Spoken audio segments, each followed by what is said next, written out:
Hey guys, and welcome to another video of decoding some of the biggest brands in the world. And today we're going to be decoding Bad Boy, what you gonna do? Oh, I couldn't help myself. We're going to be decoding the Bad Boy movie franchise and most importantly, the marketing campaign behind the movie. So as always, go get your notepad, go get your iPad, go get your iPhone, your all manner of eyes. It's time to decode brands. This video, the numbers and the campaign make me so excited. I just want to jump off my chair. Like when I saw Will Smith in action doing all of this, I was like, oh my gosh, he understands marketing. But when my team actually went away and pulled the data together and I actually studied this in preparation for this, I really got excited. So, are you ready? I'm gonna try and be slow and talk this through slowly because there's a lot. It's juicy. Let's go. Sony Pictures is the company behind Bad Boys Ride or Die movie. They expected that in the opening weekend, they would make 14.9 million. They got domestically, you ready for this number? 56.6 million in the opening weekend. That's just domestically in the USA. Globally, they managed to get a staggering 104 million global ticket sales in the opening weekend. What are we talking about here, Will Smith? Oh my God. But the question is, how? How did they do this? What was the marketing machine behind it? Okay, let's go through each point. The first thing is nostalgia. Those of you of a certain age like me, we will remember Bad Boys from when it first launched in 1995. All you millennials and Gen Z and Gen A, don't come for us, okay? Yeah, we grown. I remember the first Bad Boy in 1995. It was amazing. But what they did is they played on that nostalgia.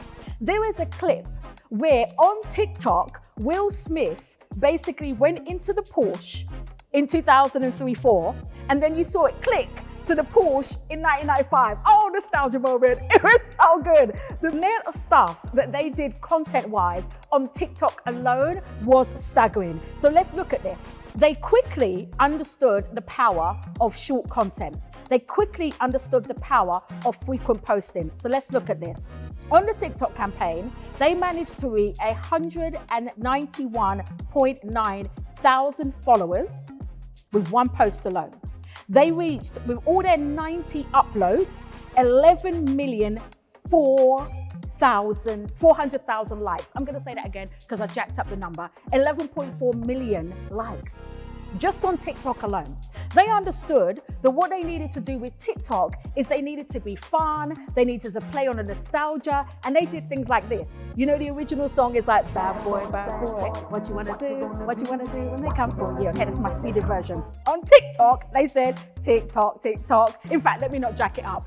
Watch the video. TikTok, what you gonna do? What you gonna do when we come for you? Super cool, okay? Then they also understood the importance of having those cameo moments in the movie that everybody would be in the cinema and they'd be like, oh my God, no, they never. They did one of those. Now, I'm too old to really know who this baby is. I had to talk to all the millennials that work for me, and I'm praying I don't jack up his name. But this young man, Kubi, I think that's how we pronounce his name, has a total of 162.5 million followers on TikTok. And he made a cameo. He's putting his gun away. Did you catch it? He made that cameo in the movie, which got his followers talking about the movie and of course drove more people to go and watch it. But it didn't stop there. On Instagram alone, Will Smith posted 60 posts during the lead up to the opening weekend. The actual Sony Pictures, they did 47 posts just on Instagram alone in that last week in the lead up to opening weekend.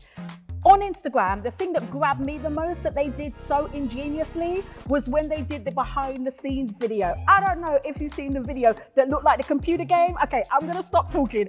Watch this video. Phenomenal, right?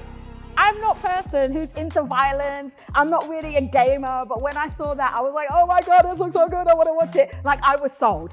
Genius move, but we keep going. The next thing that they did is they did star collaborations. So they didn't just take the TikTokers and the Instagrammers, they didn't just do that. They also understood the importance of collaborating with stars in the music scene. So Black Eyed Peas did an official music video reworking the old track for the 2024 release that also got staggering views on YouTube. Pause, I want you to watch it and then we'll talk about it.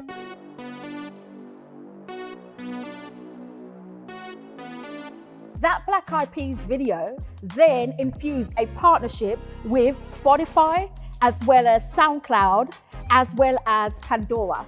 And they did that collaboration so that they could create the soundtrack, the playlist of the Bad Boy movie. And then the final thing that I want to talk about is the tour. My gosh, did you guys see the clips in the tour? They toured all over the world, but the two big ones that I want to talk about is number one, the fact that they were the first movie to do a release in Saudi Arabia, and that they were the first movie to do a full-scale concert in Mexico. Just pause for the cause and check out some of these clips.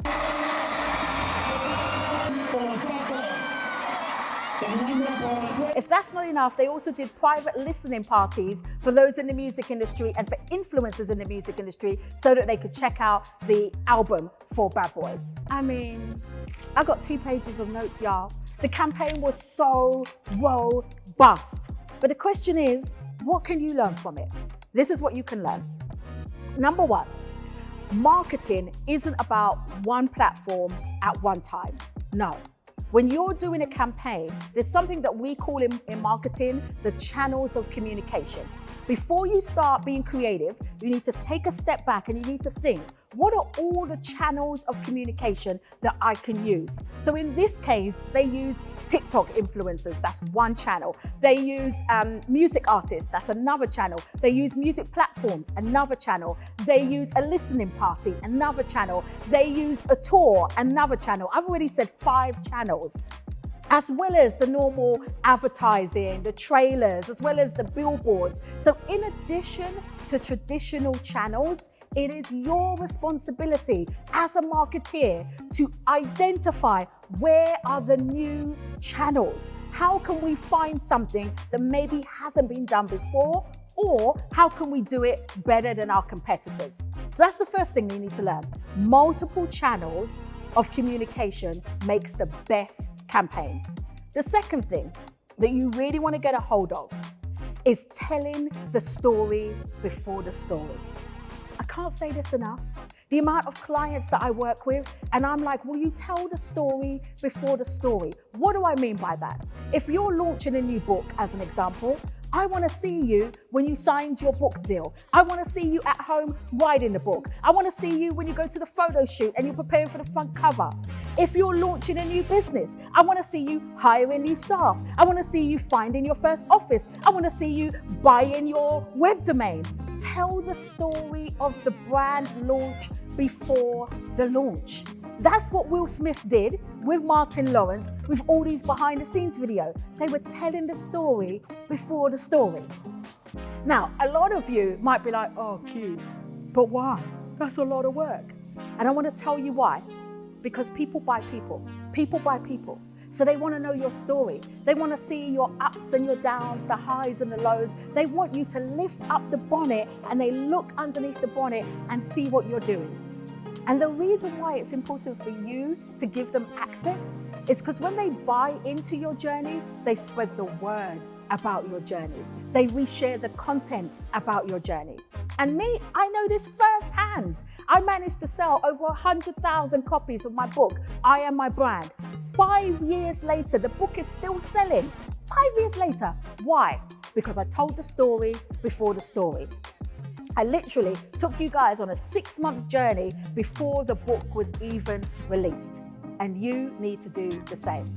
If you want to be like Will Smith and be bagging in 56.6 million in your opening weekend, the least you can do is learn from the campaign.